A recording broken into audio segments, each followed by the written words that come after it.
Paano i-reprogram ang isip toward success? May layunin, unahin ang pagtatansya ng iyong mga layunin.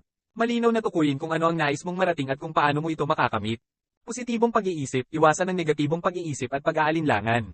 Palitan ang mga negatibong saloobin ng mga pampalakas loob ng mga pangungusap. Visualisasyon, isalaysay ang iyong tagumpay sa iyong isipan. Imbis na iisipin ang mga hadlang, isipin mo ang proseso ng tagumpay at kung paano mo ito nakamit. Pag-aaral, maglaan ng oras sa pag-aaral at pag-unlad. Huwag kang matakot na mag-explore ng bagong kaalaman at mga kasanayan. Pagiging disiplinado, itaguyod ang disiplina sa iyong sarili. Isagawa ang mga hakbang na kinakailangan araw-araw kahit pa may mga pagsubok na dumating. Pagmamahal sa sarili, mahalin ang iyong sarili at yakapin ang iyong mga kakayahan. Tanggapin ang sarili sa kabuuan, pati na rin ang mga limitasyon. Pag-aksyon, huwag hayaang ang takot ay hadlang sa pagkilos. Gawin ang mga hakbang na kinakailangan para makamit ang iyong mga layunin. Pagsusumikap, ang tagumpay ay hindi madaling makakamtan. Kailangan mong magsumikap at maging matyaga sa bawat hakbang ng iyong paglalakbay.